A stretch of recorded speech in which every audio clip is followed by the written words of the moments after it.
My name is Evie and welcome back to my channel. So, I want to talk about the last 2 weeks. Whew, where do I start? So, the first week was good, and let me explain why. As you guys know, I kind of struggle with anxiety and depression, and I'm working with my doctor kind of like figure out why. And I saw a cloud coming. It was like in the distance, heading my way, but I'm like, no, we ain't having that this week. Because I gotta tell you, it's really hard to go through work when you're dealing with all that, up here. It really is, because you have to like focus and perform. So I said, you know what? We gotta fight. We gotta fight extra hard. So at work, I put together this like little activities for myself and the team that I work for, and I was facilitating, and let's just say the people I work with, they know when it's not a good day, because they'll ask, is today a good day? And I'll be like, no, and they back away. My boss knows me so well to the point where she's like, hey, if you want, we could just, she was, emailing me, texting me, Skyping me, I don't even remember. But she was just like, if you want, we could just like do this the next time if, today's not a good day. And I'm just like, no, I'm tired of these episodes taking away from my life. I'm tired. I'm going to fight through this. I'm going to fight back. And I literally just had to take a moment at my little desk and, cope and try like my coping mechanism, and I just said, okay, let's move forward, because I had to speak, I had to facilitate, we had to do the activity. There was just no time for that, let's be honest. So by the end of the day, her and I, we had a meeting, and she was like, oh, you look a little bit better. I'm hoping that today was helpful for you, etc., etc., etc. And I really did appreciate that, because she was checking in, and I was happy because I had fought through and I made it through work, and I was really proud of myself. Granted, you best believe I went home and took medication, but I was really proud of myself, and I was just like, Evie, yes, go Evie. And then week 2 came around. I was just like, when I tell you it came back with vengeance, it was coming for me.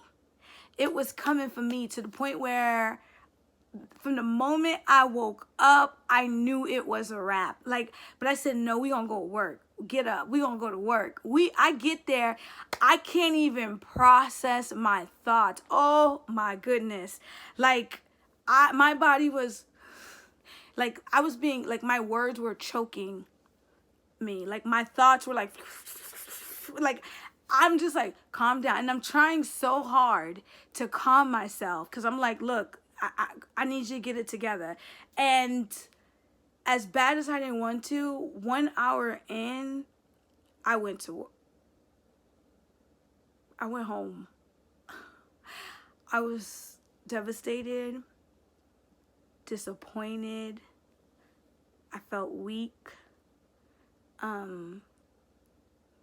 And I didn't want to be remembered as that, if that makes sense.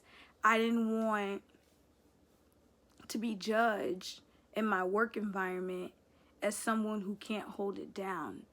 And in that frustration, I got upset with God. I was upset with God. I was upset with the process and how things were going. And you know what? For a split second, I couldn't clearly see why he had the purpose that he had for me. And I just needed him to explain. Explain yourself, even though what right do I have? But I was really upset because I'm like, you put these things before me, and I'm fighting back, but my efforts aren't good enough. So what's up? What's going on? I was like so frustrated to the point where I said I need a moment to think.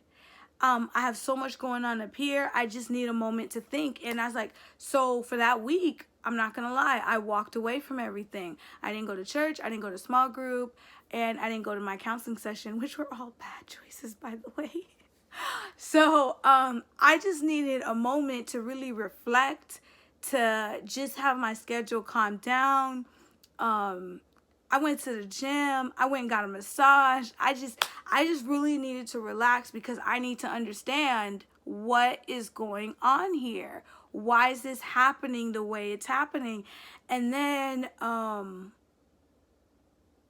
in a quiet moment, it's like he gave me a word. Well, words. And what he told me was two things. Well, three, but we'll talk about the third one later, but two things. The first thing he told me was, I run from things. When things don't go my way, I run from things. Even though I said I needed a break and I just need to think, he made me realize that that was just an excuse to run away from things when they get hard. That was just an excuse to step aside. And honest truth is, I cannot do this battle alone. But I don't know, my mindset just put me in a very negative, tight space where I was like, I'm gonna do it alone. And that was not a wise decision on my part. That was the first thing. The second thing he made me realize was, what kind of Christian did I want to be? So let me put it this way. In this world, we only have two types of Christians. The ones that will do and go through this race, they'll fall, stumble, and then they'll fold like a folding chair and be like, oh no, I don't need this. Life was so much better the other way around before I started believing, before I started doing this. They're like, forget this. And I gotta tell you, that be me sometimes. I be forgetting where my roots are, and I give into that. So that's one type of Christian. The second type of Christian is, things will happen and they're like, I will honor and praise his name, his holy name, no matter what happens. I may not understand, but he has my best interest in hand. I'm gonna keep running this race till the day I die. And I'm just looking like, well, do we get breaks? And if so, how long? What intervals? Like, I'm just a comfortable type of Christian, and I need to get outside of that box. And sometimes I put God in a box, and that's not cool. And I have some self-reflecting to do, and a lot of decisions, big decisions that I really need to reconsider, and I don't want to. Let's be honest. I really don't want to, but if I'm going to walk this walk, I can't keep skating by being wishy-washy. You can't be lukewarm in this game. You just can't.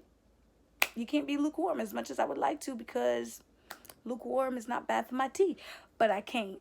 So as the end of the week approaches, I started to feel better. I had a conversation with my psychiatrist and my doctor. They're like working together, trying to figure out what's going on, because there's a reason why I'm experiencing anxiety and depression. It's like the symptom to something else. And right now we're just collaborating and trying to find something to really help, because this is just outrageous and insane, and it's taking my mindset to places where I don't want to go, and it's affecting my spiritual life. So that's where I'm at with that. And then the last thing that he put to my mind, was when I got towards the end of that week and I realized these first two things. I thought about the prodigal son, how he went off, did his thing, right? Spent all his money.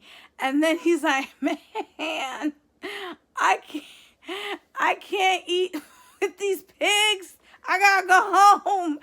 And I felt like that. And how the same way his father welcomed him is the same way I was welcomed back into his grace. And I gotta be honest, I don't think I can really comprehend God's grace over my life. I can't. I don't know how else to say it. It's just, I can't comprehend it. It's so amazing and so beautiful that I know when I do have these episodes and all these crazy things happen, like, I know he's bigger than all that. I know he's helping me with all that, but most importantly, I know he understands more than most people would. And I'm really thankful to know that. And I'm really thankful for the grace and mercy that he's poured upon me. And with that said, it's had me thinking a lot, actually, to the point where I'm wondering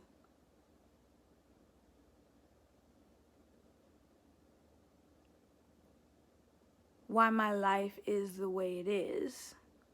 I'm wondering about my future.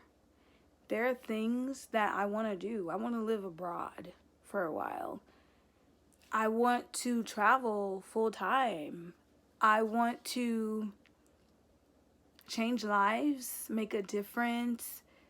There's a lot I really want to do. I want to see nature untapped, untouched, just nature by itself in the wild, with supervision and a tour guide, of course. But there are just things. I want to go in a hot air balloon. I have a bucket list with a lot of things on there that I would love to experience and do, and I can't do that if I'm constantly running from things, tough things, things that were supposed to change, shape and mold me into that person who is going to be able to do all that. Sometimes I let fear get in the way, and I know I mentioned that in a previous video, but when you look at things from a week to week, month to month perspective, it looks a little easier.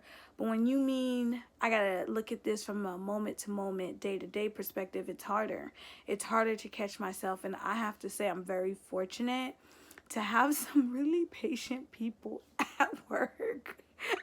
My counselor in my church, patient, woo, capital P on that one, to just really, okay, let's bring her back. Let's bring her back. And they've really spoken some awesome truths over me to bring me back to a point where I'm like, okay, okay, I'm back. What just happened? You know, I'm so thankful that God is also one of those sources who brings me back. And I'm fortunate. I'm fortunate to just be able to have him speak to me the way he does. And for Lent, I definitely want to pray more. Lent is almost over and Easter's around the corner, but I want to do something for it before it leaves. And the one thing I would like to add to my life is more prayer. More prayer to get through these tough times, to be in a position to really fight back, you know?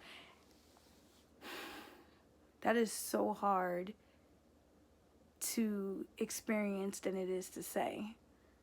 It's so hard, and I can't even put it into words on what to do. Like, I just can't. But it's just a moment to moment type of situation, and you just kind of have to shape up and just fight back. So I'm thankful for that, and I'm looking forward to that.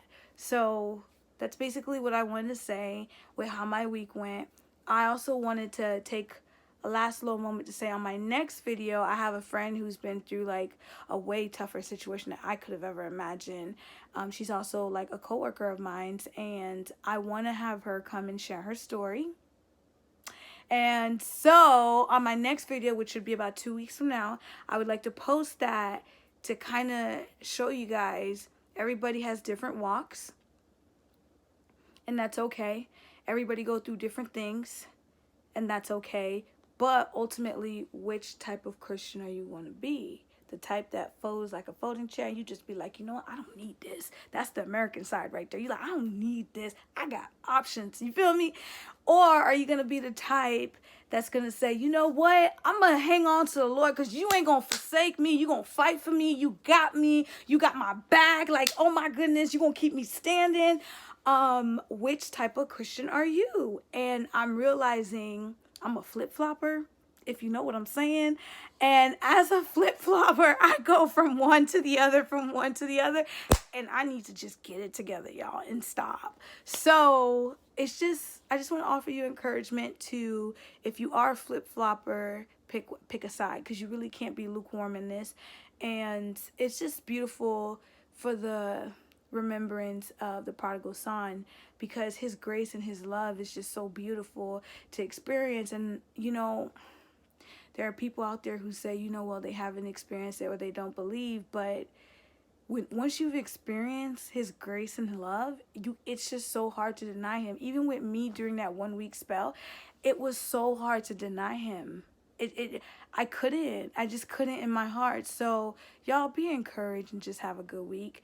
There's nothing that you can't bring to him. Just come to him in prayer and surround yourself by positive people who are going to hold you accountable and have your back. Thank you again for watching, and I'll see you guys in 2 weeks. Bye.